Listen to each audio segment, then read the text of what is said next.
As always, yeah, I ain't got it. So don't come for me. All I got right now is my bill money. So if you gonna sue somebody, you better go to the main source. This is secondhand for people who don't got time for the news at the moment. So, as I said, let's begin. Where's my opener? Oh, there you go. Let's get it. Green light, let's get it. Green light, let's get it. Green light, let's get it. I'm the future, I'm in it. Check score, I'm winning. Green light, let's get it. I just win. Win, win, win, win. I'm on 10, 10, 10, 10, 10. Alright, hold on.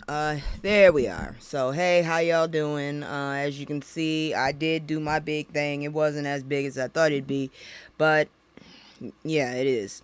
But anyways, how y'all doing? Let me go ahead and say hello. Hello, motherfucker. Hello. And Hi. so, anyways, we gonna go ahead and get into the first story. Apparently, people are feeling salty about shit. So, yeah, we gonna talk about it. I didn't think this person would be so upset, but you live and you learn. So, I don't know what to say, but here we go. Whew. And then the smoke got me. So, Kelly Price attacks black women after being trolled over her appearance.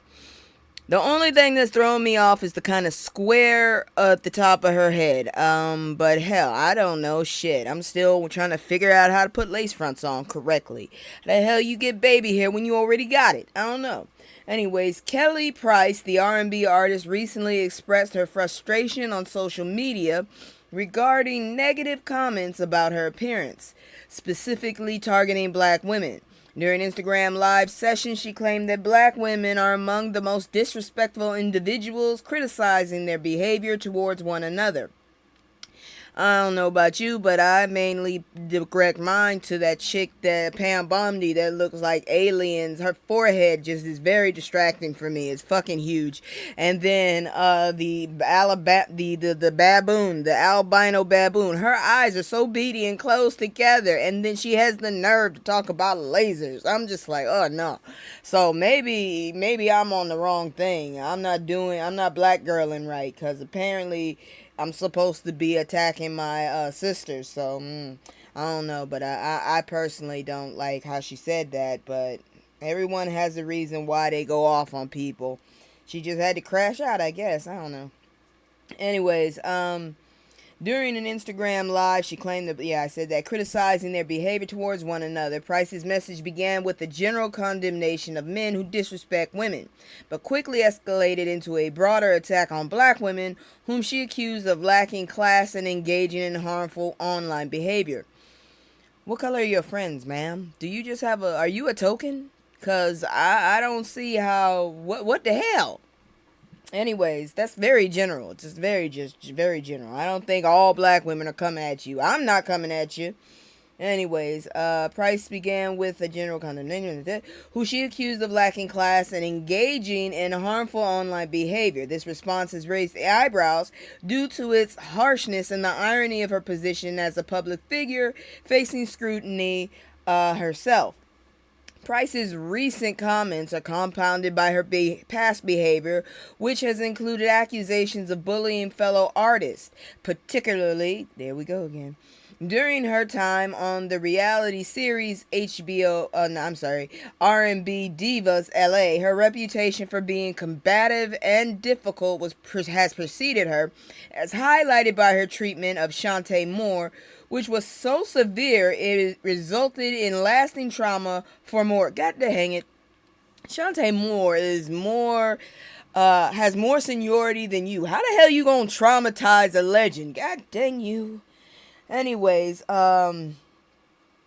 additionally, Price's previous incidents, such as the controversy surrounding her disappearance in 2021, have shown a pattern on her relying on public spectacle without taking responsibility for her actions. These past behaviors create a context where her recent tirade seems hypocritical, as she positions herself as a victim while having often degraded others. Oh, okay. So you like to throw stones and hide your hand. That's very disrespectful, personally. I can't stand people that do that shit. I throw stones and stand there and wave with a bullseye saying I threw the damn stone, personally. Anyways, let's see here now. The past behaviors create a context where her recent tirades seem hypocritical as she positions herself as the victim. The backlash against Price's comments underscore a deeper issue regarding the dynamics between public figures and their audiences, particularly within marginalized communities. While Price claims to be under attack, her history of using her platform to demean others, especially women, contradicts her narrative. The notion, oh Lord, here we go again with one of these situations. I mean, if you gonna do dirt, make sure people can't see you. Seriously, because Nigga, did you know that I can see you? if you doing stupid shit on social media and people can get receipts, shut your ass up. I actually thought she was non-toxic. Wasn't she into gospel at some point? Where the hell? Shit, Price, you got some issues. I can't stand with you no more. Your head still look like a box. It's bugging the shit out of me. While Price claims to be under attack, her history of using... Yeah, I said that. The notion that black women are the most disrespectful overlooks the systemic challenges faced by the community, which often leads to internalized conflict. Rather than fostering unity, Price's remarks seem to perpetuate divisions, showcasing her insecurities more than supposed cruelty of her critics. In essence, the incident reflects her ongoing struggle to maintain a diva persona while grappling with consequences of her own actions and public perception. I'm sorry, but divas, yeah. I was a baby diva when I was real little. And, they're bitches. I'm just gonna tell you what it is. I was a little bitch. Shit, I ain't even gonna lie. So, keep on keeping on, man. If you gonna be a damn diva, go ahead and take it all in. Take it all in, but you wrong for that shit. You wrong for it. Anyways, we gonna move on to my first commercial of the night. If you like what I'm doing, or if you don't like what I'm doing, just leave me a comment. Let me know what you think I need to change, and if it's something that I can't help, what can I do? But if I can actually do it, I might consider it. Remember to subscribe, hit the like button, share my stuff, get my word out. Anyways, here come the commercial. I'll be right back. It's just me and the fam. It's just me and the fam. It's just me and the fam. It's just me and the fam. Yeah, yeah. It's just me and the fam.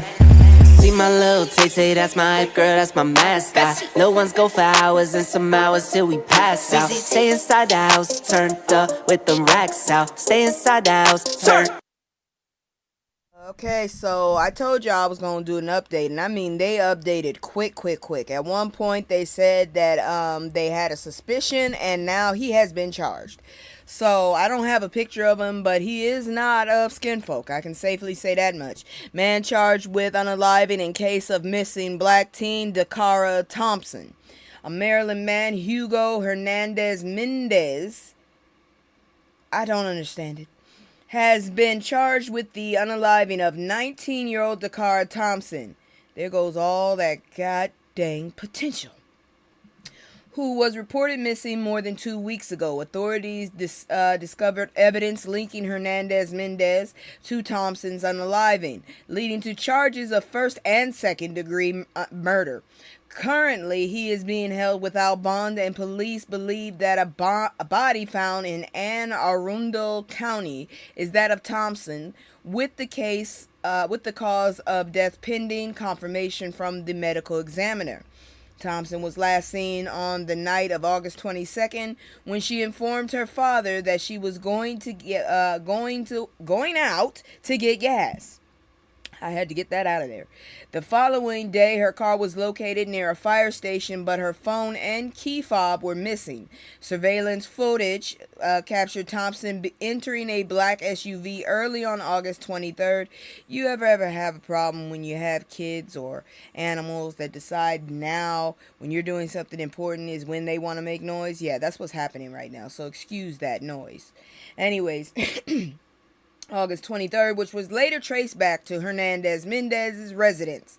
Following the execution of a search warrant, investigators found evidence suggesting that Thompson was unalived in Hernandez Mendez's bedroom.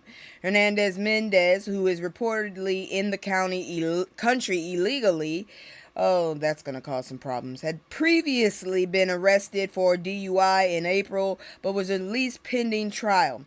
Following a recent development, Immigration and ICE enforcement issued an immigration detainer for him. The investigation remains active, with police committed to uncovering all details surrounding the case and ensuring justice for DaCara Thompson and her family. Okay, how the hell did he get in touch with this poor lady? I want to know.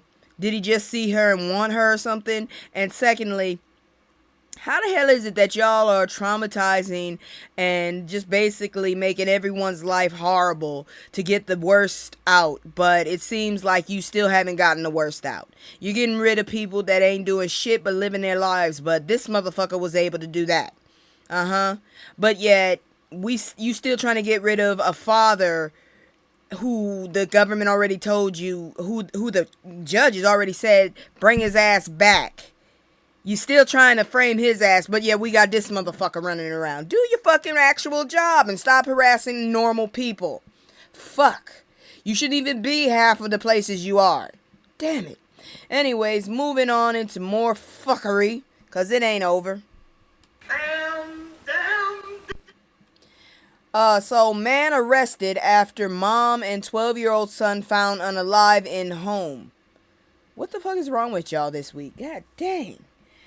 A 43-year-old man has been arrested in connection with the tragic murder of Linda Hill at 41 and her son Cardi Jackson, 12, in Hazel Park, Michigan. The bodies of the mother and son were discovered on September 1st, showing signs of traumatic injuries to their necks. Following an investigation, authorities apprehended the suspect from Pontiac on the September 2nd.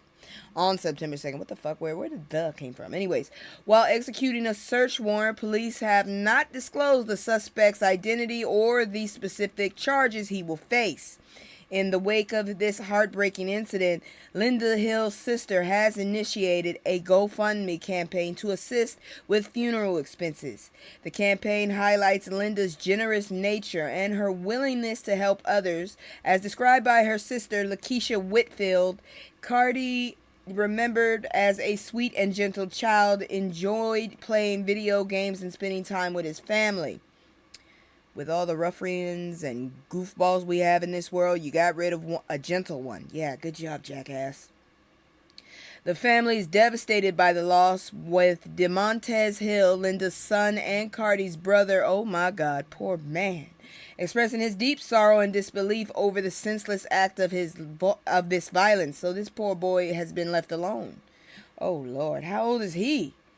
As the investigation continues, the motive behind the unalivings remains unknown. Authorities are working to gather more information, yet details about the specific charges against the suspect have not been made. This incident has left the community in shock, prompting discussions about safety and the impact of violence on families and neighborhoods. I don't know what to say, because honestly, this is not right.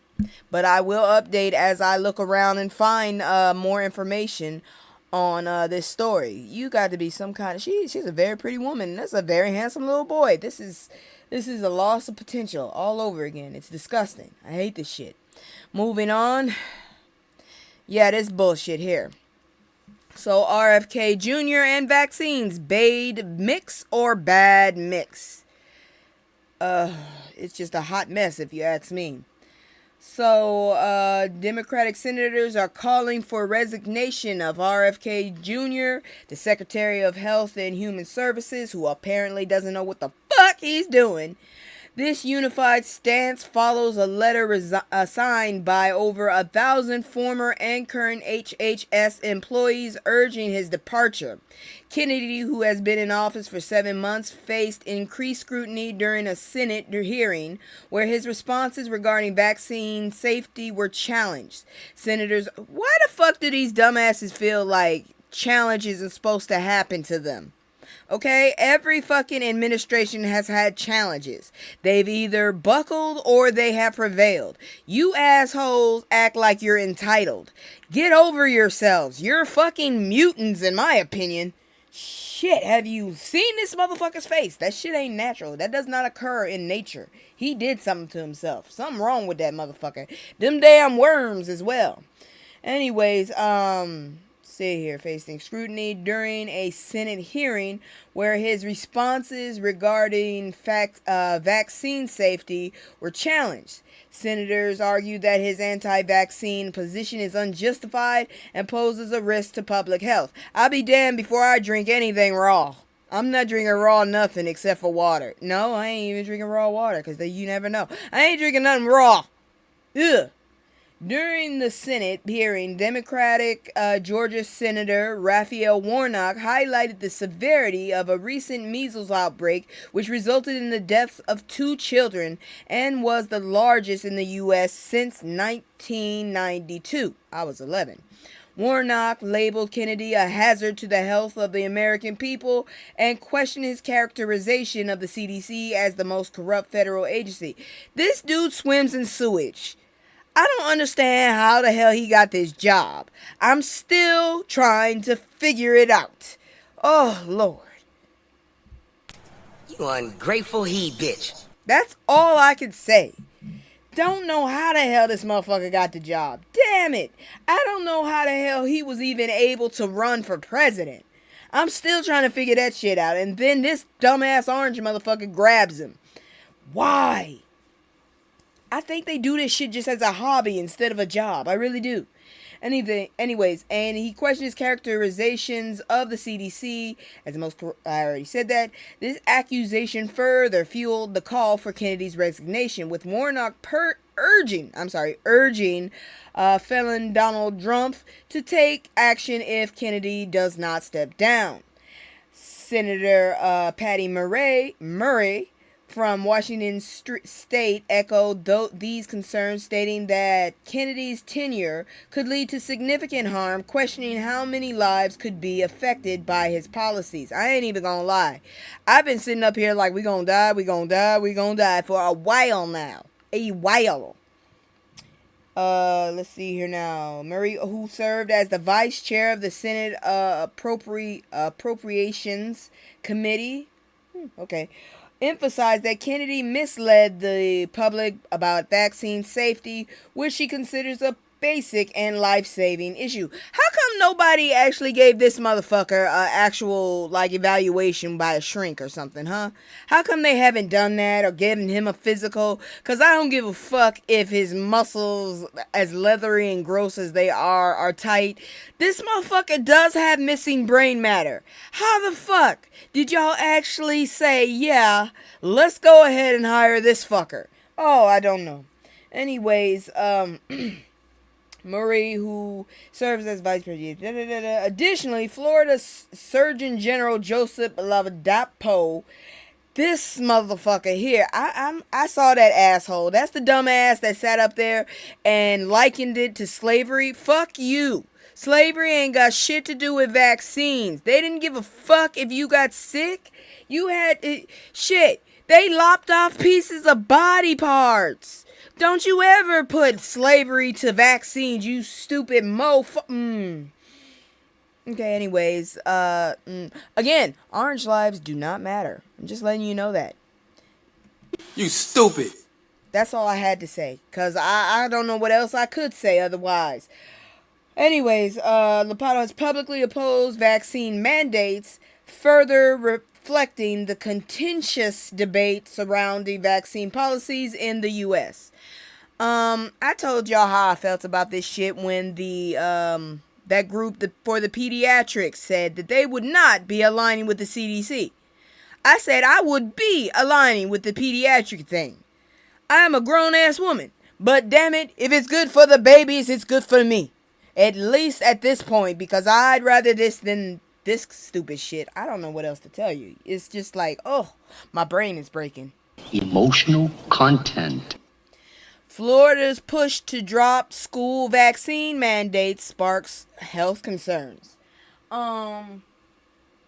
what you expect. I told y'all how I feel about that stupid ass state. I haven't changed my mind. I'm not gonna change my mind. I got an aunt over that bitch. I'm older than that heifer. And like I said, I am willing to punch her in the face. I promise you, I'm willing to punch her in the face. I really am. Okay, so just checking my grocery list. So if I go be right back real so quick, it's because I have to go get some groceries. I was going to get my shot today. Now that's a good thing right there. I have the ability, I can actually walk over there. I have the ability to get my flu and COVID, shot at the same time. And I'm going to go get it done. I'm going to go get it done tomorrow. That's what I'm going to go do. So, this shit right here, this is some bullshit. Anyways, let's talk about it. So, Florida officials, including Ron DeSanctimonious and Surgeon General Minstrel Show, are advocating for the elimination of all school vaccine mandates, arguing that parental choice should dictate children's vaccinations. Yeah, this is making me want to homeschool even more. That's cool with me. I've taught schools. I've made a whole kindergarten curriculum. Them motherfuckers was ready for first grade and second grade. I could do it again. I swear. I promise you, I will start a school in my house if I have to.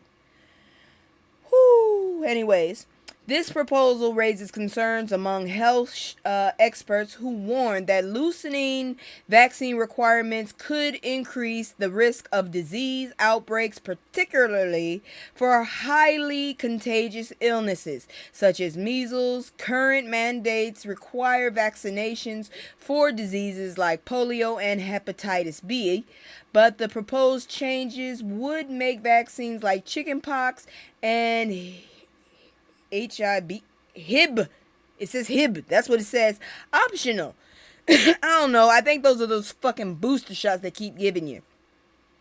But I'll tell you one damn thing. I had my chickenpox done. I've had chickenpox. That was horrible. That was fucking horrible. Thankfully, I didn't have any leftover marks or anything. Thank God. Ew.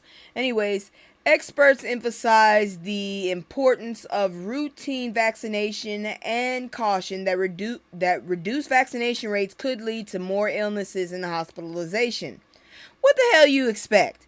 So Florida, you about to be Texas, and Texas, y'all stay the hell away from me. I don't know what to tell you. We about to have the plague all over again. I already said Legionnaire was here, but I guess y'all just want to keep pushing this shit, so go ahead. I'm gonna go get my vaccination. I don't give a fuck.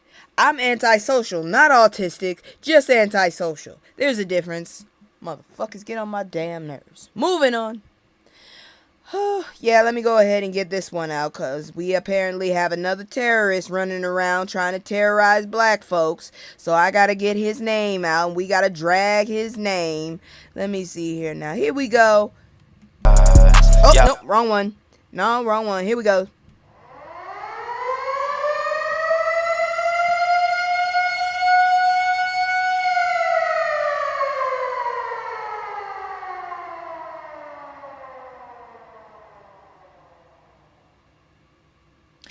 F that N, in other words, fuck that nigger, white teen, beat black boy, family demands hate crime charges.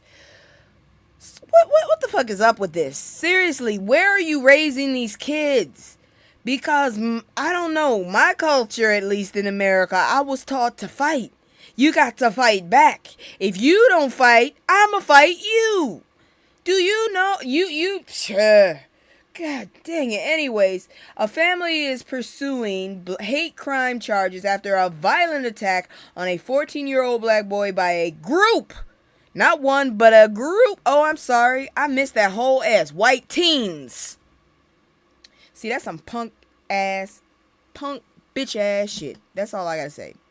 That's some punk bitch ass shit. Where's my damn sounds? You ungrateful he bitch. That's all I can say. A family is pursuing the hate crime charges after a violent attack on one 14-year-old black boy by a group of white teenagers during a barn party in Pulaski, Wisconsin on August 17. Poor baby. Why did you go to that damn party? Jesus Christ. Who the hell goes to a barn party? What the hell is a barn party? The attack captured on video, it's probably a party in a barn, but still, who wants a party in a barn? Anyways, the attack captured on video shows the boy being assaulted while racial slurs are shouted from off camera.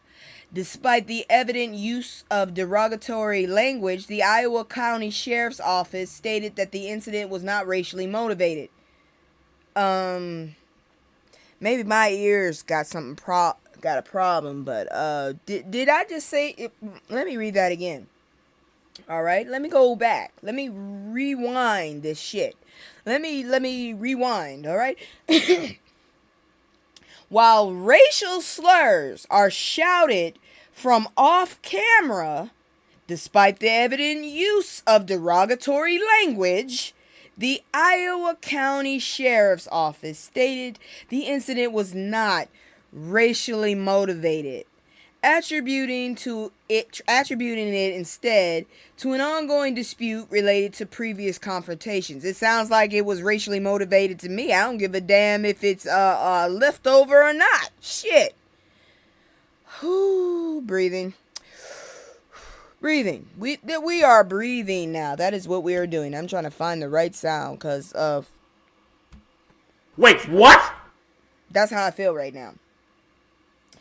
The sheriff's assertion was met with criticism from the victim's family and their attorney. Bivari. Look, there's a whole apostrophe. It looks like Ivory. It's B apostrophe Ivory. How the hell does that pronounce? Bivory Lamar, who emphasized that the social elements of the attack cannot be overlooked. Lamar argued that the attack constitutes a hate crime, highlighting the need for accountability and equal protection under the law. Testimonies from witnesses include a black individual who intervened during the assault, claimed that the fight was rooted in earlier altercations rather than racial animus, though the family rejects this narrative. As the investigation continues, if there's racial slurs, damn it, it's racial! As the investigation continues, the local district attorney's office has not yet received a criminal referral, and arrest may still occur. With some attackers being minors, the victim's mother expressed her distress over the incident and the video footage, indicating the emotional toll it has taken on their family. Lamar intends to file a formal complaint with the State Department of Justice seeking hate crime charges against those involved in the attack. Look, god dang it. That's a hate crime. There was something racial to say. That's a hate crime. He was beat up by a bunch of white folks. Nobody was, that's a hate crime. God dang it. That's a hate crime is a hate crime is a hate crime. Are you stupid? We can see... Nigga, did you know that I can see you? Just saying. I'm just saying. Y'all need to stop it. Y'all just keep Trying shit and trying shit, trying shit and trying shit. Switch it up. Trying shit. You see what I'm saying? You just keep trying shit. Well, this one right here just interests me in general. And since this is my show, I should be able to do a story that interests me. I don't know where the hell it fits, but we gonna look at it. God dang it. And then the smoke got me. National Cannabis Summit, Policy Summit, convened cannabis advocates and organizations nationwide to discuss the pivotal issues surrounding cannabis legalization in D.C. statehood. The event highlighted the importance of unified efforts in advocating for policy changes that support the legalization of cannabis at the national level. Attendees engaged in the discussion aimed at shaping future legislation and promoting a cohesive approach to cannabis advocacy. This summit serves as a significant platform for collaboration among stakeholders in the cannabis community. I unfortunately do not have any stakes or stocks in the cannabis. I do have stakes, but I do not have stocks in the cannabis situation. I do, however, feel that if maybe we got some really good in the White House, maybe these fuckers wouldn't be so damn uptight. But once again, I still feel like these aren't humans that have gotten in charge of us. These possibly are those underground motherfuckers people keep talking about that exist, or they could be just evil. They could be just demons. I don't know. I really honestly don't know. So I hope it's nationwide legalization. I promise you that, because maybe then people will remind their fucking businesses. Maybe Karens will fucking shut up. And maybe we can finally get this orange turd out of the fucking office and get some fucking work done. Because the truth of the matter is, this shit is ridiculous, what we're going through right now. This is worse than what, a little green could do to a person. Seriously. I'm so freaked the fuck out. I'm so medicated, even my psychologist is worried. You feel me? Anyways, moving on to more stupid bullshit we gotta deal with, but we still gotta deal with it, and I'm still gonna report it. Black unemployment rises for a second straight month, reaching highest level since the panorama. You know I can't say that shit on certain websites and shit. The latest report from the U.S. Bureau of Labor Statistics reveals that the black unemployment rate has risen to 7.5% in August, the highest level since October 2021. And the worst in 8 years, excluding pandemic-related job losses. Angela Hanks from the Century Foundation noted that this rise is widening the gap between black and white unemployment rates, which have been narrowing in recent years. Let's see here now. Critics attribute the increased unemployment to Donald Trump's economic policies, including global tariffs and workforce cuts, which they argue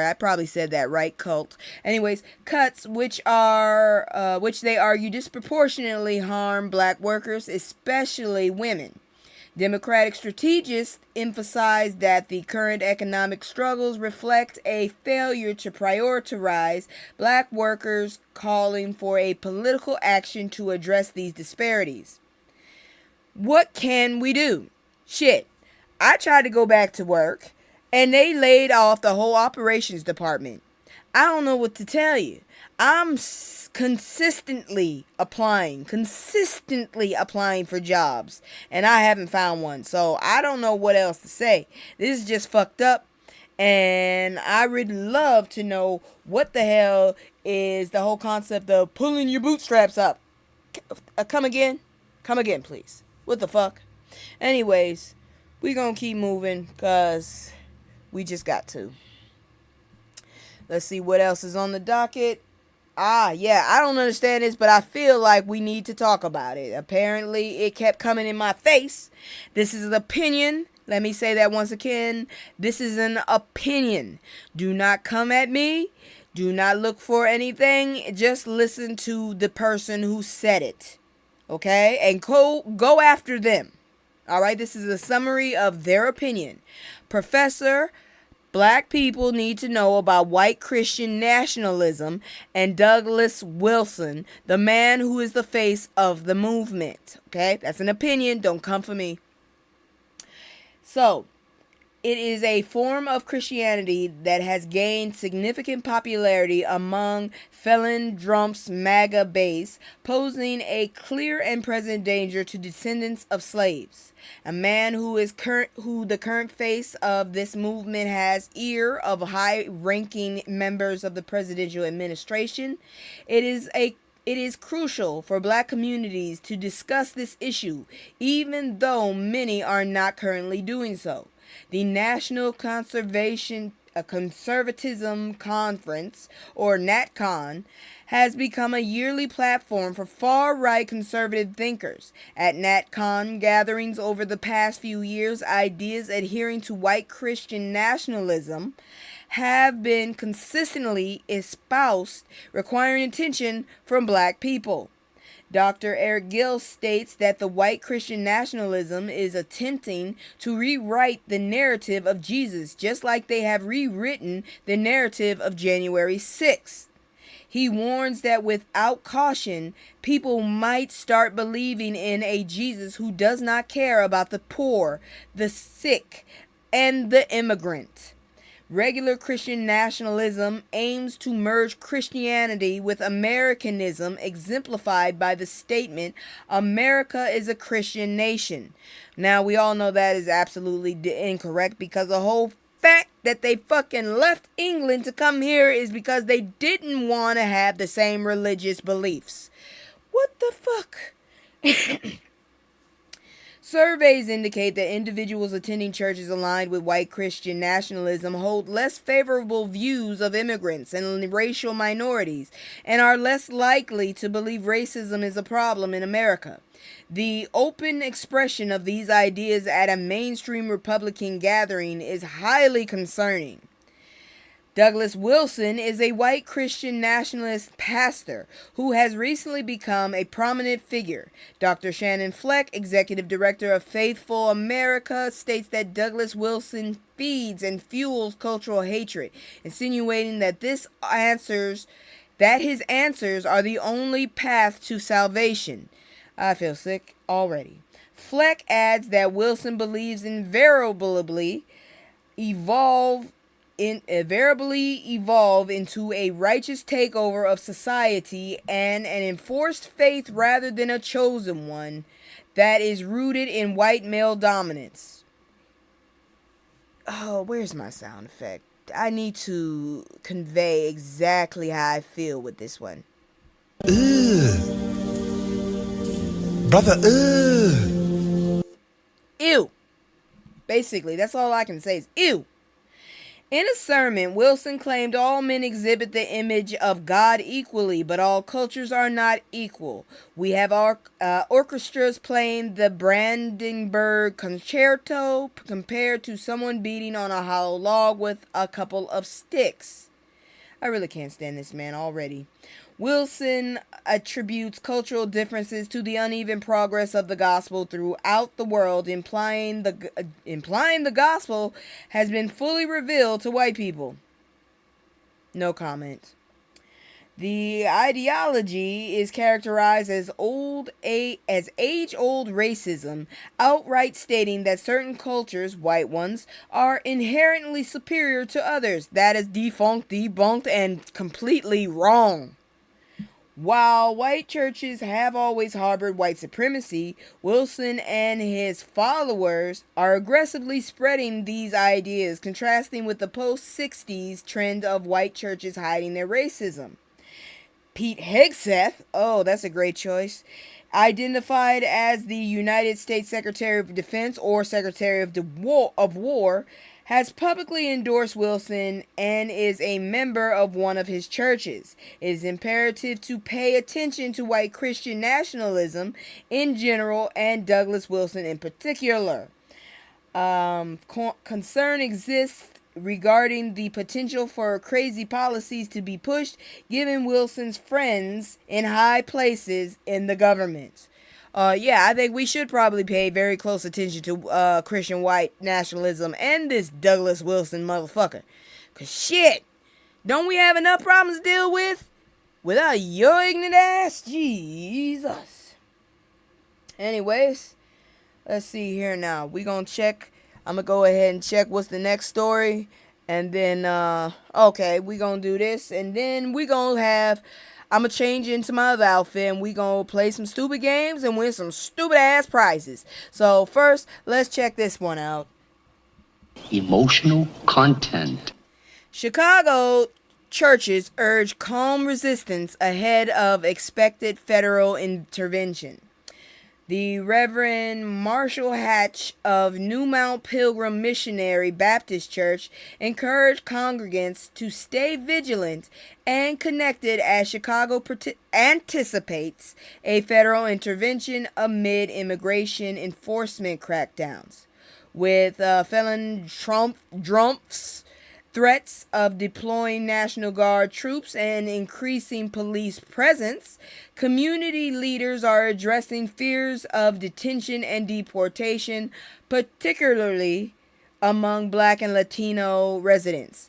Church services across the city are focusing on empowering individuals with knowledge of their rights and advocating for resources rather than military presence, reflecting the community's anxieties and historical distrust of law enforcement. The situation has cast a shadow over local celebrations and heightened tensions as many prepare for potential disruption similar to previous immigration operations. I don't know what to tell you, Chicago. I got family and friends there, and I hope y'all stay strong. Because these motherfuckers don't know what the fuck they doing. I know this, you know this, I'm pretty much sure everybody knows this but them. I don't know what senility they got, but this shit got to stop, for real.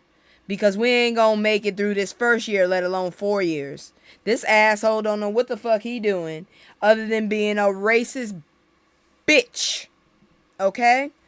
And I don't know what else to do. I got some more sound effects I need to upload, but I'm just astounded by his ignorance. It fucks me up every time I think about it. And honestly, I don't know what more to say. It's disgusting. They need help, and we really need to do. I hate to say this. It sounds like we're gonna have to do a coup because our fucking government is literally trying to destroy us. This is disgusting. We can't trust our health. They're sending cops in for no reason at all. They literally are playing in our faces. They don't give a fuck. They're literally playing in our faces. They don't care about the fact that we see them doing the bullshit. And yet, what do you do in such a situation is the question. What do you do? My prayers go to Chicago. I hope that I don't have to go to any funeral soon. I hope I don't have to sit up here and try and figure out where I'm going to help to get some bail money. So, with that, you know what time it is. It's that time. It's always that time. It's time to play stupid games and win stupid prizes. So, here we go, because it's that time. Where the hell is that damn thing? Here you go. Give me a second. I don't want the second, I want this. I'm all in my head, swear I'm a wreck. I've been moving like a hot mess. Damon Dash spent years clowning folks for having a 9-to-5 job, but now he might need to get one. Sir, I thought you were done falling. You just can't seem to stop falling, can you? Lord have mercy. Give me a second here. I gotta check, because like I said, I'm waiting on my groceries too. Shit is real here. I gotta study after this. Your girl is pulling oh, hell. Damn. That's messed up. Oh, well. I was trying to get a gyro, but ain't no gyro. What can you do? You know what I'm saying? Okay, he already did that. Is he on his way? Yeah, he's on his way. So if you see me say be right back, I'm getting my food. Let's see here. What did he get? I know y'all sick of me, but I just gotta check this out because I needed a few things. Okay, so Damon Dash, once a hip-hop mogul, has filed for Chapter 7 bankruptcy. He owes more than $25 million in taxes, child support, and legal judgments. That is ghetto as hell. Where's my thing? Where's my thing? Someone call 911! Because he's in trouble. This dude is seriously in trouble. The 56-page petition was filed in Florida on Thursday, September 6th. His current assets include a $500 phone, $2,500 in jewelry and clothing. Why? Why is that where most of the money is? 2 firearms and just $100 in cash. That's more than I got. Dash owes a reported $8.7 million in back taxes to New York State and the IRS, with some fees dating back 2 decades ago. He reported monthly expenses of $5,200 but no income. The NYS Department of Taxation and Finance is seeking $9.6 million. Los Angeles County is seeking $5.79 million. The New Jersey Division of Taxation is seeking $3.5 million from the early 2000s. His total debt for these tax authorities alone exceeds $19 million. In 2015, Damon Dash went viral for criticizing individuals with 9-to-5 jobs, asserting that real men do not have bosses. He completely dismissed the idea of having a boss, arguing that a job could never be passed down to your children like ownership could. Dash specifically challenged DJ Envy on The Breakfast Club for working for iHeartRadio. He questioned if DJ Envy could give his son a job or access to money from his workplace, to which the answer was no. Dash stated, "You gonna work 20 years in a business or 15 years in a business every day over and over again, and your son can't work here. If he feels like it, that's clowning to me." He also rhetorically asked, "Do you ever enjoy being a slave? Can another man say you're fired? No one can tell me that. That's priceless to me." Apparently, it does have a price, sir. You owe millions. Your ass is in trouble.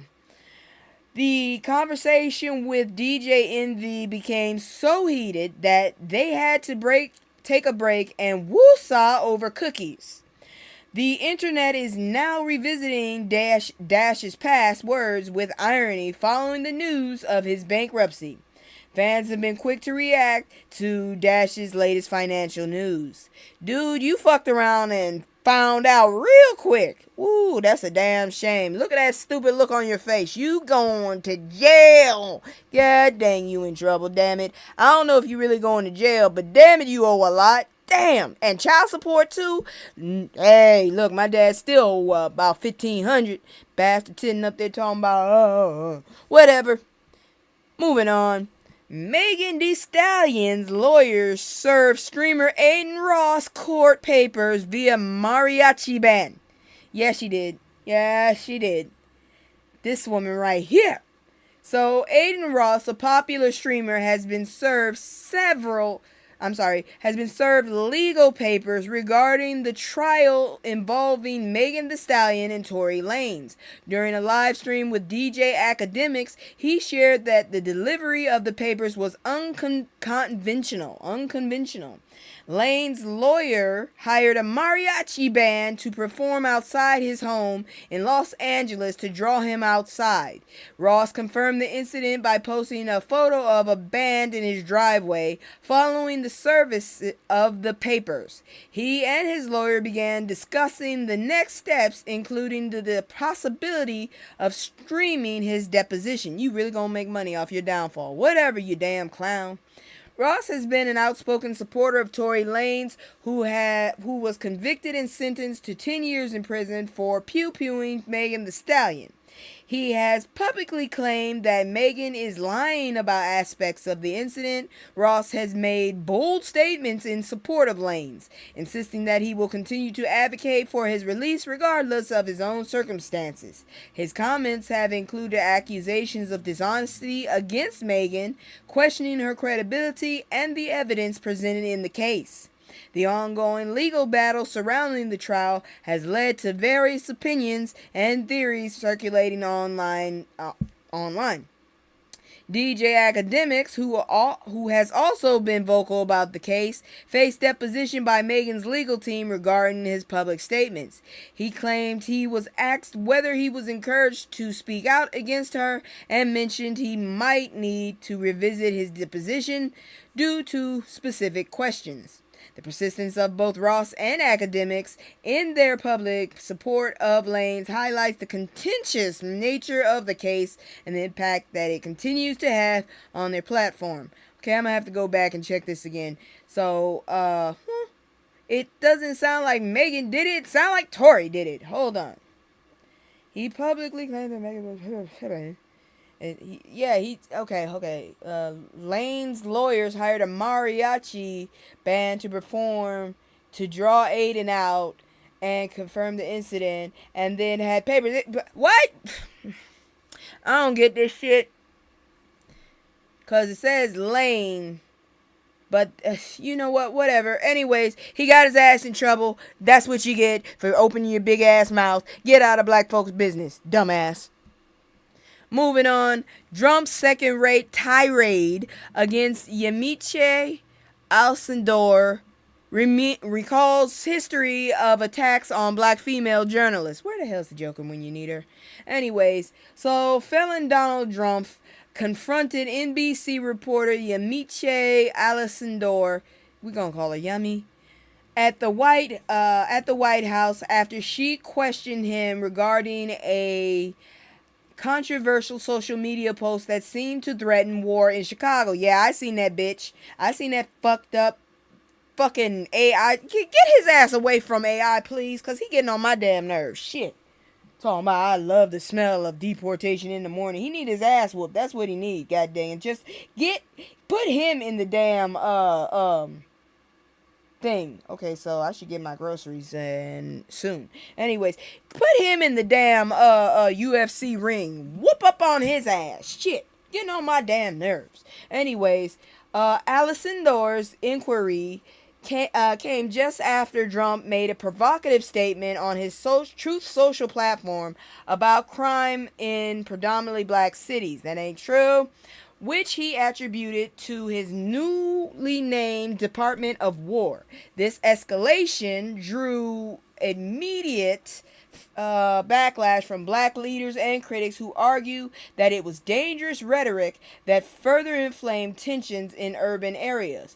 Trump downplayed the significance of his post while Alcindor attempted to engage him in a discussion about his implications, leading to a tense exchange where Trump dismissed her questions as fake news. This incident is not the first time Alcindor has been faced personal attacks from Trump. Throughout his presidency, he has frequently targeted her and other black female journalists, questioning their professionalism and labeling their inquiries as biased or biased or inappropriate. During previous confrontations, Trump has used derogatory language such as calling Alcindor nasty or racist, further highlighting a pattern of hostility towards journalists who challenge him. Critics, including civil rights advocates, have condemned Trump's behavior as both racist and sexist, noting his remarks reflect a broader issue of how he treats women of color in media. In light of Trump's recent comments, the National Association of Black Journalists expressed their commitment to defending black journalists and the principle of black freedom. NABJ President Aaron Haynes emphasized the role of journalists in democracy and condemned personal attacks against them. The organization reaffirmed his support for professionals like Alcindor, who engage in rigorous reporting and ask important questions. Haynes underscored that protecting the press is essential for safeguarding the rights of the public, reinforcing the importance of journalism in upholding democratic values. Of course he would attack a black woman who actually asked a competent question instead of all these goddamn babysitting bastards. The stupidest questions get asked. Nothing is getting told. And, oh, god dang it. First of all, America, I never felt, was very discreet. We always tell our fucking business for no damn reason. And when we finally do tell the fucking truth, the shit be years and years and years and years ago. So we can't really do much to fix it. We aren't the good guy. We seem to be the bad guy, the shadow boss of everything. And for some reason, I don't know how we can't get over ourselves. God dang it. This is ridiculous and just plain inhumane. Fuck, they get on my nerves. Moving on. Shut up, cat. Yeah, I said shut up to the cat because the cat got on my nerves. Alright. George Mason, president, refuses Trump's demand to apologize for DEI efforts. At least the man is standing on business. That's all I can say. So, Gregory in Washington, the first black president of George Mason University, GMU, is standing firm against demands from the Trump administration for an apology regarding the university's DEI practices. Washington, who has been in office since 2020, is facing allegations that he implemented racial discrimination through hiring practices that favor minority candidates over white candidates. The Department of Education has claimed that this approach violates the Civil Rights Act. Washington has rejected the call for an apology, asserting that he is being unfairly investigated for actions taken years ago. The Trump administration has referenced a quote from Washington that was published on GMU's website, which suggested that diversity could be a deciding factor when candidates meet baseline qualifications. Critics such as economic professor Brian D. Kaplan have voiced their concerns about pressure to prioritize minority candidates during hiring processes. However, communication professor Timothy A. Gibson noted that there has been no significant change in demographic composition of the faculty since 2015, with white professors still constituting approximately 63% of the full-time faculty. Washington's legal representation has characterized the government's claims as gross mischaracterizations, emphasizing that no specific job applicant has been identified as having been harmed by the alleged practices. The investigation led by the Department of Education could have far-reaching implications for DEI initiatives at public universities nationwide. The targeting of Washington, a black leader, has been described as an unprecedented and troubling by the campus chapter of the American Association of University Professors. The outcome of the investigation is crucial, as it may set a precedent for how DEI efforts are managed in higher education moving forward. GMU Professor Emeritus James H. Finkelstein remarked that if Washington is undermined, it could signify the downfall for DEI programs more broadly across an academic institution. So this man just doing his damn job and minding his damn business, and here come the fucking jump. Oh my goodness. Y'all mediocrity is ridiculous, and it irritates me because we don't want it, but you still keep trying to shove it down our goddamn throats. Moving on, this is probably the last one for the night, but this one they really fucked around with. Jesus. Black man freed after 27 years for crime he didn't commit. This man better be a billionaire. He better.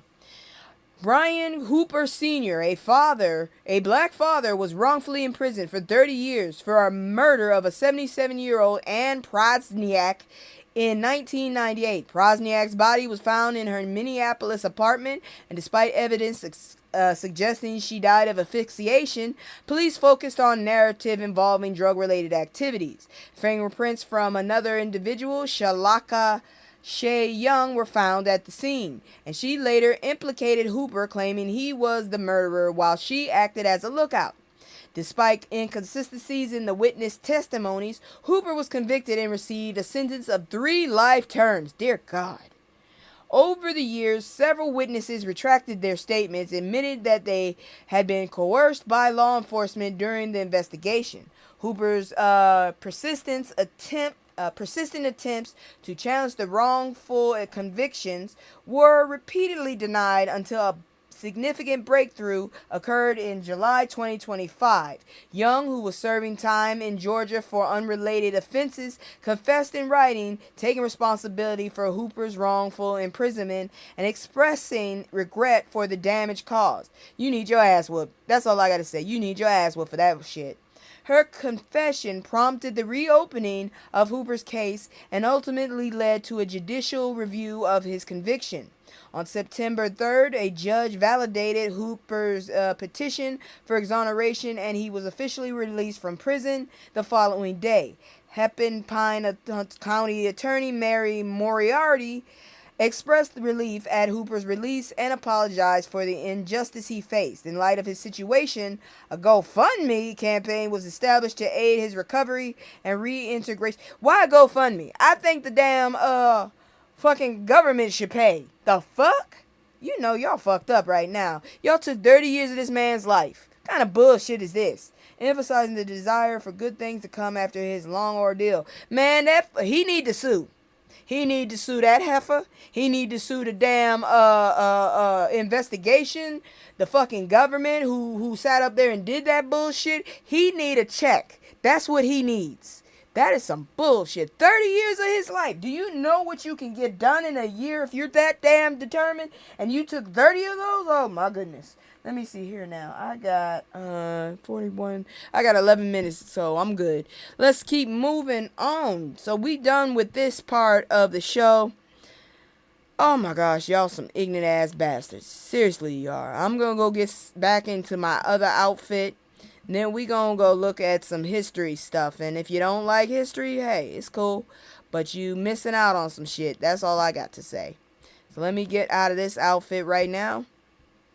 Get back into my regular outfit. There we go. I'm still annoyed. But we gonna get it. We gonna be alright. So let's go ahead and do our education. And I'll be right back. Yo, it's so many, hey, it's so many, yo, it's so many, yo, it's so many lies. Look in my eyes, they know I'm the truth. Knocking them down every time I step in the booth. We ain't gotta lie, they know we the vibe, we living in proof. It's young conscious, shoot my life a movie, I live in a spoof. Ain't no sticking around, I'm on the move, I'm checking the deuce. Yeah, it's only us two, so you know we copping that coupe. We on the roof, smoking dope, look at the view. Yeah, we used to chill on the stoop, now we out here breaking the news. It ain't shit you. Okay, so I've been seeing a lot of people talking about inventions and stuff, so I figured let's go ahead and look at the list. So let's look at some of the 10 black inventors that impacted the world. All right, so here we go.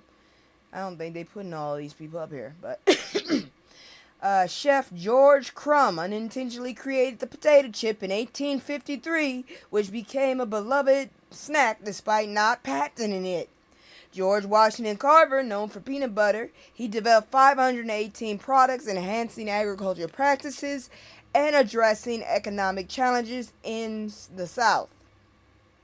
African Americans have significantly shaped history with their innovative innovations since the 1800s.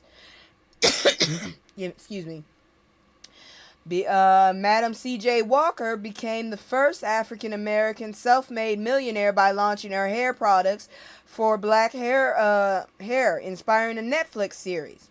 Garrett Morgan invented the traffic signal with a yellow caution signal light, created an early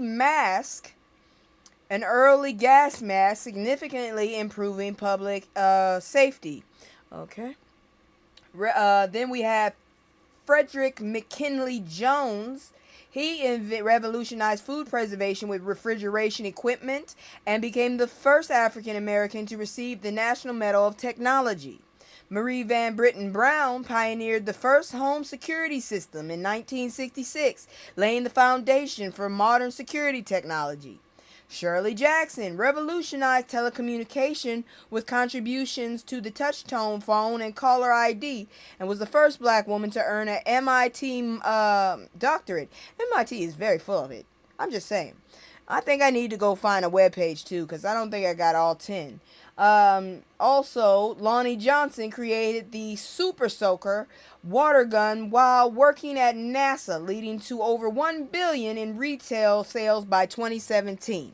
I'm gonna tell you right now, I really did want one of those goddamn Super Soakers, but damn it, I didn't have the money for them, so I didn't get them.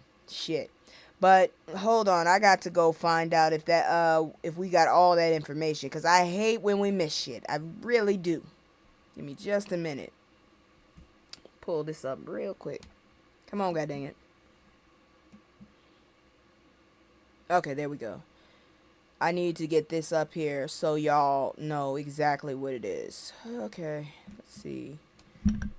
10. Sorry.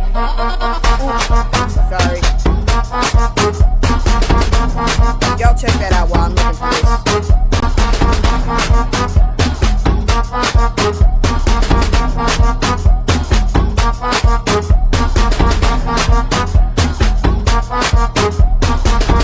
Well, I ain't got to show that later. That's good. Alright, here we go. Because I need y'all to know all the 10. So, give me just a second. We got that one. Let's see if I missed any. Okay, George Washington Carver, Madam C.J. Walker. Let's see. Did I tell y'all? Yeah, I told y'all about that. Told you about that. Shirley Jackson. Lonnie Johnson. We missed one. All right. Lisa Gelapator. She was born in 1971. She played a key role in the 1995 development of Shockwave, a groundbreaking technology for web animation, shaping the creations of popular GIFs. Additionally, Getlauper contributed to the launch of Hulu and held a position on the senior management team. So there you go. I knew I was missing somebody, god dang it. They piss me off when they do that shit. Trying to hide people's names and shit. Hold on, I don't even know if I did absolutely all of them. Let me see here now. I'm just going down it because they did something. Don't be mischievous with me. I don't like that shit. Pisses me off. You know what I'm saying? So let me make sure I got all of them. I told you about all of them. Because I'm not going to sit up here and be looking like a fool. Let's see here. Orange Carver. And then Chef Crumb did the chips. Let's see. Did I get them all? I did tell y'all about, wait a minute. Yeah, I knew it. I knew one was missing. I knew she was missing. Mary Beatrice Davis Kenner. There it is. Often overlooked, holds 5 patents, showcasing her impactful inventions. In 1957, she patented the adjustable sanitary belt with a moisture-proof napkin pocket, revolutionizing menstrual care. Kenner also created a practical serving tray for walking frames, a wall-mounted toilet tissue holder, and a back washer for the shower. I knew there was someone else missing. I know how to count, god dang it. There go your 10 inventors. Motherfuckers get on my goddamn nerves always doing that stupid ass shit. Don't play with me. You do not play with me. I will figure you out. Anyways, let's move on. Ignorant bastards. Do you know the difference between a Sambo and an Uncle Tom? I don't, but I thought they were the same damn thing, but we about to find out. So, in American history and literature, the character Sambo and Uncle Tom represent... Give me a second here. Gotta see if my groceries, because I gotta have my ID with me with this dude. And I don't want to get too into this story. And then, alright. He's still 10 minutes away, so I'm good. Anyways, let me tell you about this. In America, history and literature, the characters Sambo and Uncle Tom represent distinct racial stereotypes that emerged during the era of slavery. These figures are essential for understanding the racial dynamics and cultural narratives that have shaped American society. The context of slavery in the United States, particularly, I hate that word, were formed, and the lasting impact they have had on African American identity and representation. Sambo embodies a derogatory stereotype portraying black individuals as lazy, docile, and inferior, perpetrated through minstrel shows and various media forms. This characterization justified slavery by suggesting enslaved people were content in their servitude. The hell we were. In contrast, Uncle Tom, introduced in Harriet Beecher Stowe's 1852 novel, was initially depicted as a loyal and pious enslaved man meant to garner empathy for abolitionism.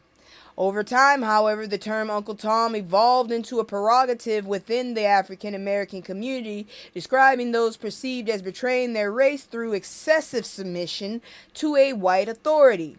The cultural impacts of these characters are profound. Sambo's portrayal has reinforced harmful stereotypes that justify segregation and discrimination affecting societal perceptions of black people well into the 20th century.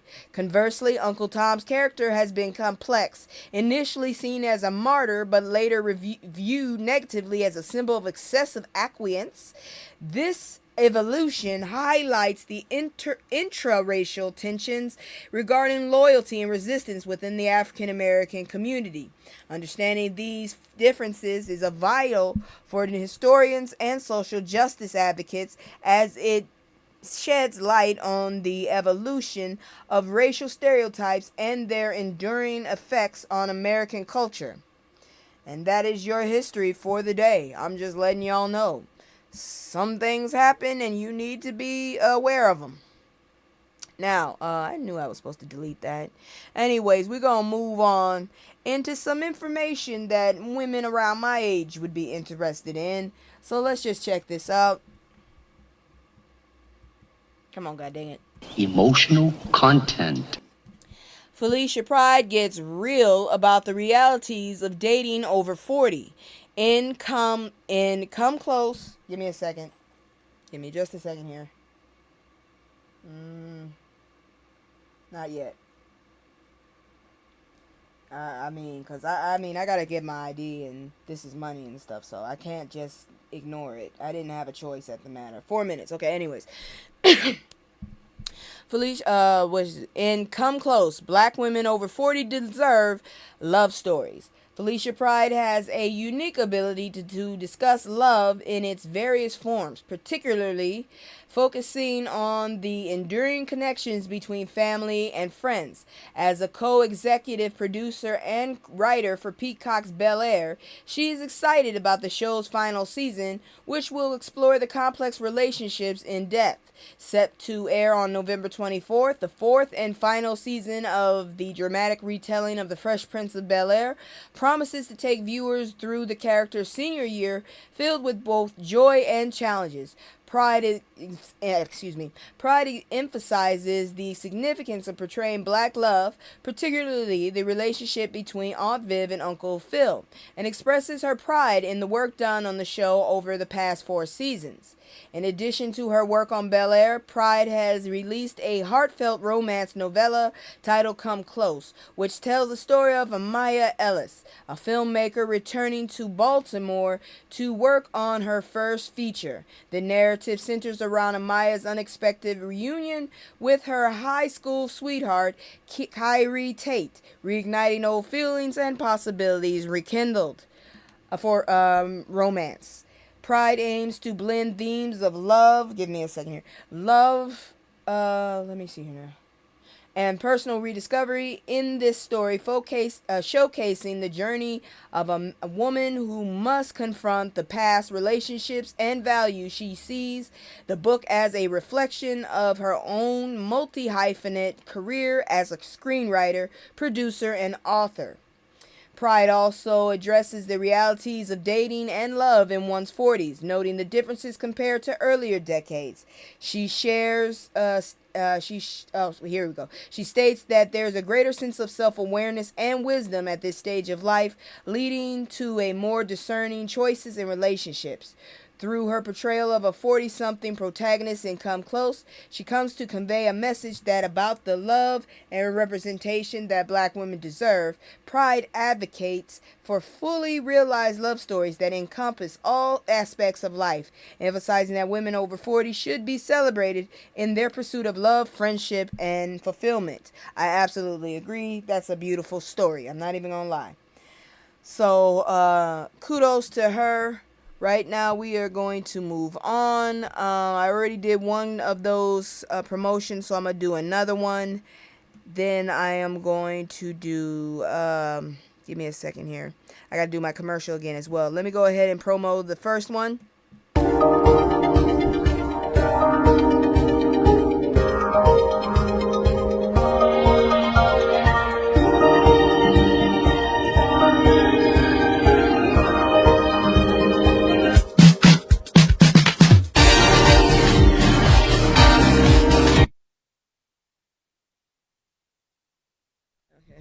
Here goes my commercial. As always, if you have something that you want to say to me, if you have some comments, you think I could have some recommendations, hit me in my comments and I actually will consider it, as long as you don't come at me sideways.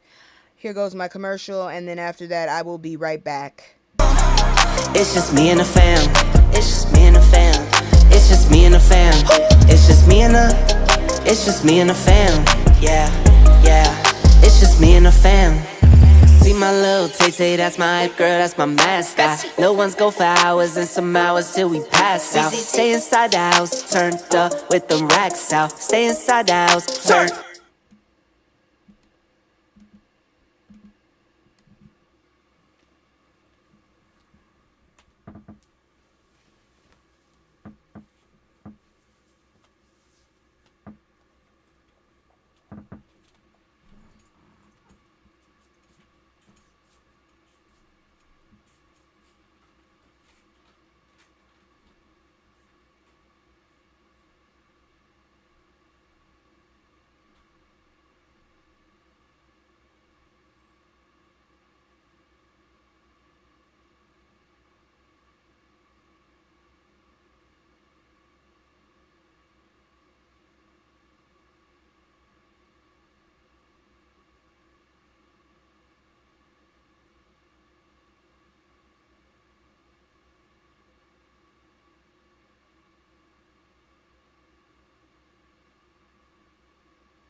All right. I'm back. Okay. All right, here we go. Okay, so I'm back, and that was woohoo. All right. So I don't know who this dude is. They've been talking about him for a minute. Drewski. So Drewski accused of wearing whiteface in viral skit. Well, shit, they do it to us all the damn time. I don't know what to say. So comedian Drewski has ignited considerable debate with his recent viral. Give me a second here. With his viral skit, The Guy Who's Just Proud to Be an American. In this skit, he adopts the persona of a stereotypical white American man, complete with white makeup, a blonde beard, and an American flag tattoo.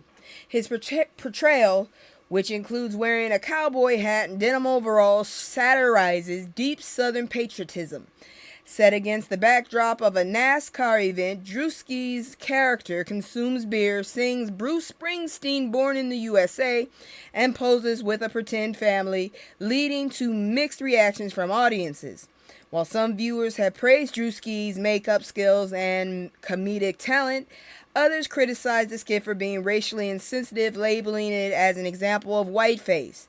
Specific scenes such as Drewski spitting in front of a black man and confronting another black man at the event have drawn particular ire.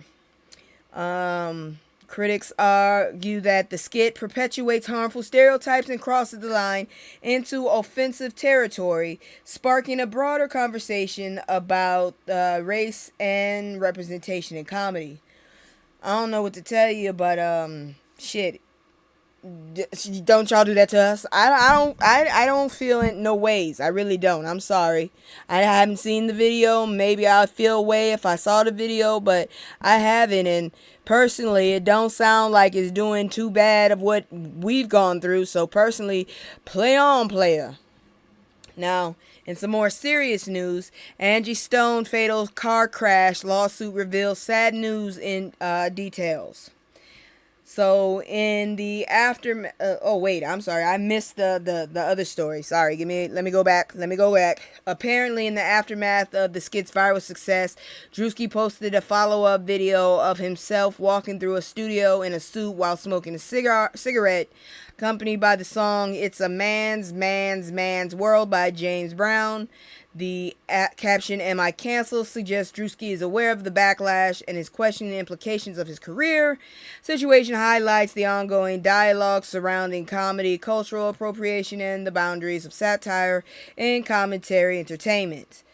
Yeah, alright, whatever. I didn't see it, and I really don't have I still don't feel no ways about it, so it doesn't change the thing. Moving on again, back to Angie Stone. Doggone it. Okay, so the tragic death of R&B singer Angie Stone on March 1st has left many devastated as new details emerge from a lawsuit filed by her family. The lawsuit describes the events surrounding a car crash that initially allowed Stone and her associates to survive, but ultimately led to her demise. They were traveling in a 2021 Mercedes-Benz Sprinter van through Montgomery County after a performance when they lost control of the vehicle while attempting to exit the van. 2021 Freightliner tractor trailer collided with them, resulting in a catastrophic incident. The lawsuit outlines that around 4:25 a.m., the driver of the tractor trailer, Jared Wilkinson, was traveling in the left lane of I-65 North en route to deliver a load of sugar.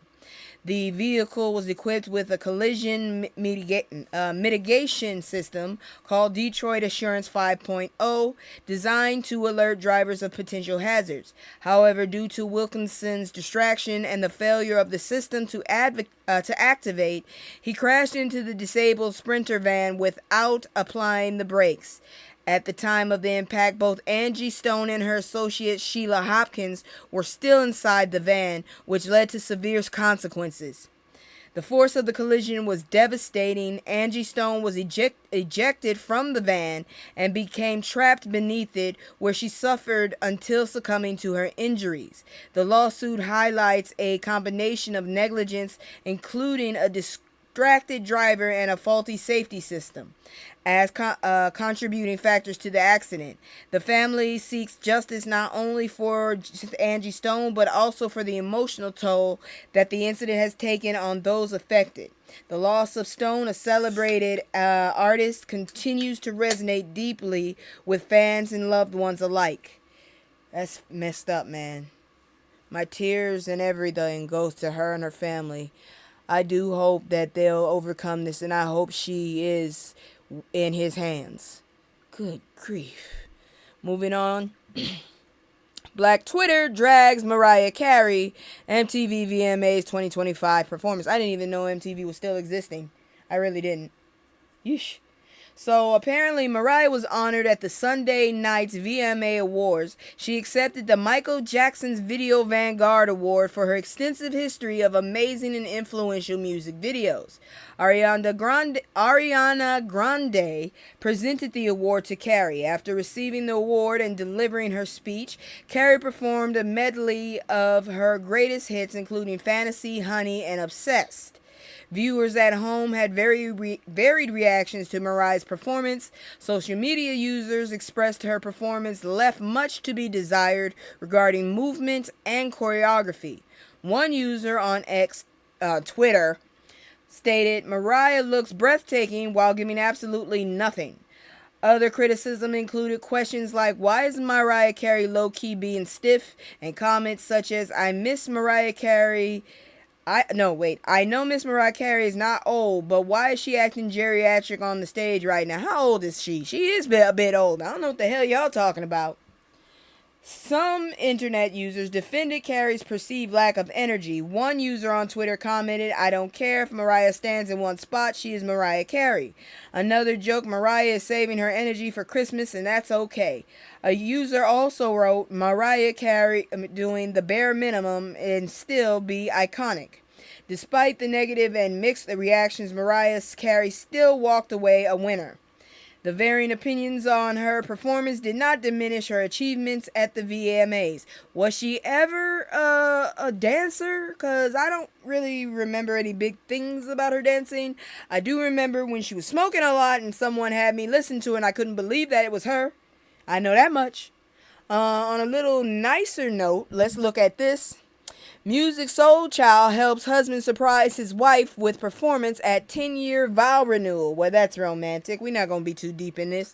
Music Soul Child made a wedding anniversary celebration unforgettable by performing Don't Change during a couple's vow renewal ceremony for their 10-year anniversary.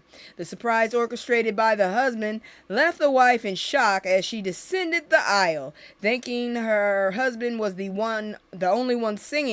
Music's performance, which delighted the guests, was praised by the wife for showcasing her husband's selflessness and generosity, emphasizing the celebration was ultimately about love and commitment. This event adds to a growing trend of black artists contributing their talents to weddings, joining notable names like Beyonce, Jennifer Hudson, and John Legend, who have all made memorable appearances at special couple days. Well, if that's what they're doing, that's great. I just hope it don't get too crazy, because you know how people are. They feel entitled. They start demanding shit. And then people get cocky and they start charging an arm and a damn leg. I'm telling you right now. You famous, but I don't need you at my damn wedding if it's that damn much. Forget it. Shit. If you cost more than the wedding, I'm good. I'm definitely good. You can stay your ass wherever the hell you came from. I'm going to tell you that right now. Let me have a sip here. Whoo. Won't do that again. Anyways, moving on. God dang. Yeah, I'm going to be sick. Denzel Washington reveals we've been saying his name wrong all this time. We've all been saying his name wrong.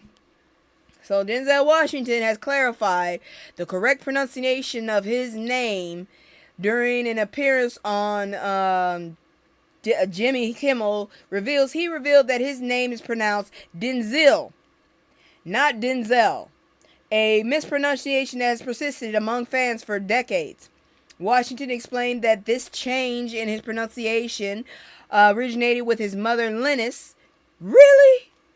Lennis, who wanted to avoid confusion when calling for him and his father, both of whom shared the name Denzel. Washington shared that his mother made the decision to pronounce his name as Denzil to differentiate him from his father. Can't you just be Junior? Shit. He recounted that this adjustment was made because both father and son would respond when she called out Denzel. This anecdote highlights the personal significance behind the name and how it evolved within his family's context. So his name is Denzel, not Denzel. Denzel. During the show, Kimmel pointed out that the name Denzel was quite rare before Washington gained fame, particularly in the NFL. Washington humorously noted that the increase in popularity of the name since his rise to stardom and suggested that he should receive some form of compensation for the trend. This lighthearted exchange reflects Washington's awareness of his influence on popular culture and the naming convention that followed his success. So, y'all been calling your kids the wrong name too. His name is Denzil, not Denzel. It's Denzil. That's gonna fuck up a lot of people. It's fucking me up already. I'm not really sure what to say about it, but okay. So I'm going to do my commercial one more time. As always, if you have recommendations, comments, or if you just want to share my stuff, please go ahead. Hit the subscribe button, hit the like button, and share whatever the hell you want to share. Or just get my word out is what I'm trying to say. So here go my commercial, and I'll be right back with some medical news. Where the hell is my damn thing? Oh, there you go. It ain't playing. Really? Okay. Give me a second. It's just me and the fam. It's just me and the fam. It's just me and the fam. It's just me and the. It's just me and the fam. Yeah, yeah. It's just me and the fam. See my little Tay-Tay, that's my hype girl, that's my mascot. Little ones go for hours and some hours till we pass out. Stay inside the house, turned up with them racks out. Stay inside the house, turned. Don't you hate when you being nosy and you taste something and you realize, well, it's too late now. I done spent my money. I gotta, that's nasty. I won't do that again. Anyways, mental illness linked to higher heart disease risk and shorter lives. I believe it. A recent review published in the Lancet Regional Health Europe highlights a significant link between mental health disorders and cardiovascular disease. The research conducted by experts from various universities found that individuals with psychiatric conditions such as depression, schizophrenia, and bipolar disorder face a heightened risk of heart problems and an average life expectancy that is 10 to 20 years shorter due to these issues. Well, I'm fucked. The study emphasizes the bi-directional relationship between mental health, and heart disease, indicating that not only do psychiatric disorders increase the risk of cardiovascular issues, but the stress from heart-related events can also trigger mental health conditions. The findings reveal a troubling reality. 1 in 4 individuals will experience a mental health disorder, yet many remain untreated and receive inadequate cardiovascular care. Despite frequent interactions with healthcare services, these individuals often undergo fewer physical checkups and screenings for CVD. The study cites data indicating that over half of those with mental health disorders have not received any treatment, with even lower rates among non-white populations. Shared risk factors such as poverty, trauma, and poor healthcare access further contribute to the dual challenges of mental health and cardiovascular disease, emphasizing the need for a comprehensive understanding of these intertwined issues. To improve health outcomes for those affected, the study advocates for an integrated approach that addresses both mental and cardiovascular health. This shift is a medical practice should include enhanced support and interdisciplinary care tailored to the complex needs of those patients. Among the promising interventions identified, exercise stands out as an effective treatment that can enhance both mood and heart health. The author stressed that the importance of breaking down the barriers between physical and mental health care, calling for expanded insurance coverage and greater inclusion of psychiatric patients in cardiovascular research. Ultimately, addressing these disparities is crucial for achieving global health goals, particularly in reducing the burden of cardiovascular disease as outlined by the WHO. So yeah, I believe it, cause shoot, I'm so stressed out, and you just don't know, cause your heart just goes as with your brain be going. Moving on, alcohol abuse is rising and how black women are negatively impacted. Karen Huger, a star from The Real Wives of Potomac, was released from prison on September 3rd after serving 6 months for a DUI. Her legal issues highlight the serious consequences faced by black women dealing with alcohol abuse, which poses significant health risks. Well, shit, she got the money. Hell. Huger has publicly stated that she does not identify as an alcoholic. Okay, she's lying. Emphasizing the distinction between being an alcoholic and grappling with the problem drinking. I don't understand the difference. It sounds the same to me, but maybe I'm just being ignorant. She voluntarily enrolled in a treatment center in Florida prior to her sentencing to address her use of antidepressants. Oh, Lord, I don't even do that. Alongside alcohol. That's terrifying. What the hell is she be doing? The combination of alcohol and certain medications can lead to heightened risks, as noted by the National Institute of Alcohol Abuse and Alcoholism. A 2024 report from the U.S. Center for Disease and for the CDC, indicates a troubling rise in alcohol abuse among women, with a notable increase of alcohol-related deaths over the past 7 years. Traditionally, alcohol abuse rates have been higher among men, but women are increasingly facing similar issues. Alcohol abuse is characterized by the continued use of alcohol despite negative consequences, which can range from mid to severe. The subtle nature of alcohol consumption, often glamorized in cultures like wine mom culture, that's just really gross right there, makes it harder for individuals to recognize their relationship with alcohol. This has led to movements such as Sober Curious, where individuals assess the role of alcohol in their lives. That's the weirdest shit I ever heard of. Black women are disproportionately affected by the physical and social consequences of alcohol abuse. Research shows that alcohol can have more severe health impacts on women, including higher risk for certain cancers and greater sensitivity to alcohol-related brain damage. I believe it. African American women face a higher prevalence of alcohol-related issues and adverse health outcomes compared to their white counterparts. Factors contributing to alcohol abuse include prolonged stress, childhood trauma, I can attest, genetic predisposition, I think I have that. The relationship between trauma and substance use disorders is particularly pronounced among marginalized groups. I wonder why. Treatment options for alcohol abuse include various therapies and medications, with both inpatient and outpatient facilities proving effective in supporting recovery, because your ass is embarrassed. That's why. If you have an alcohol problem, I do not fault you or judge you. I fault you and judge you if you don't go look for help and you just think you can handle that shit. Sometimes you need a wake-up call. But if your ass is trying to handle it and it's handling you, I don't know what to tell you.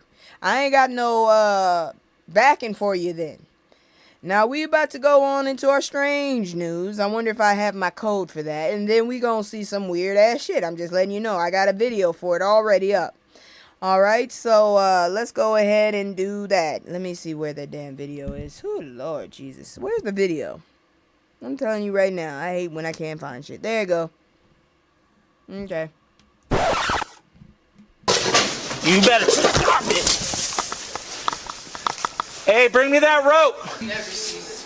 He's bringing a can. I've never heard of it. Gosh. Oh, I'm sorry. That's a big, mean, feral animal. Just came through, busting through the back door. We're 10-4. Just advise Aggie, and it's like a 300-pound sow. Oh my gosh. Easy. Easy. You better stop it. Hey, bring me that rope.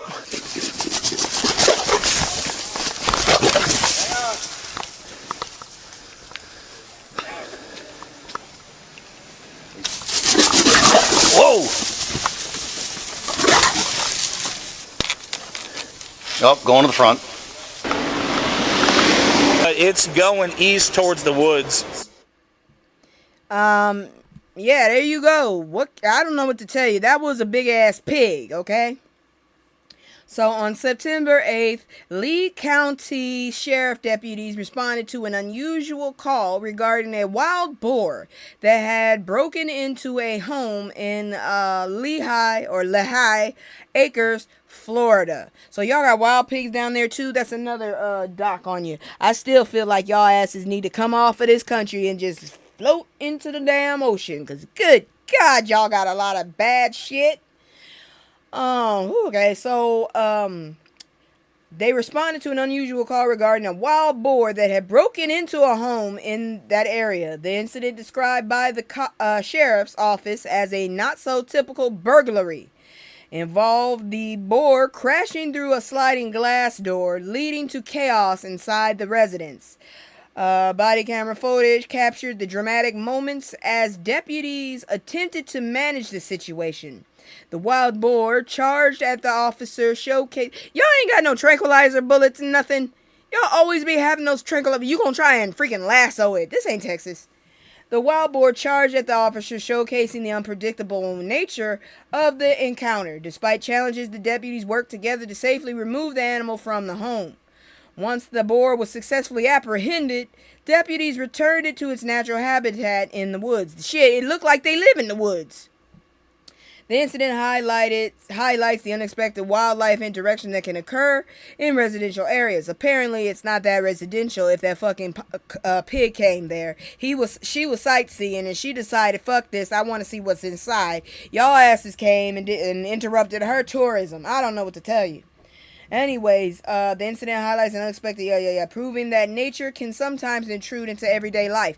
Not if it's his life. The pig wanted to go see what was going on. He wanted to see, and apparently your designs and shit don't work. He didn't like your interior decorations and fucked it up. So I'm sorry to say, yeah, you should probably get a professional, because he fucked your shit up. And that is it for the news. I do apologize that I wasn't here last time, and I probably will be here on Thursday instead of Wednesday because it's 2 back-to-back, and I got a lot of schoolwork. So I'll be back on Thursday with the news. That way I'd have enough time, and I'm not batshit crazy.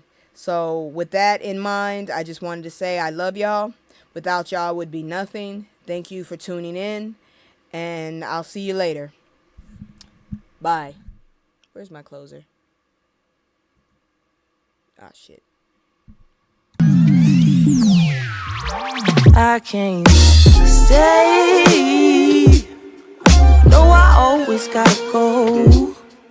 Playing house, this ain't a home with my soul. On the road, I can't stay. No, I always gotta go. Playing house, this ain't a home with my soul. On the road.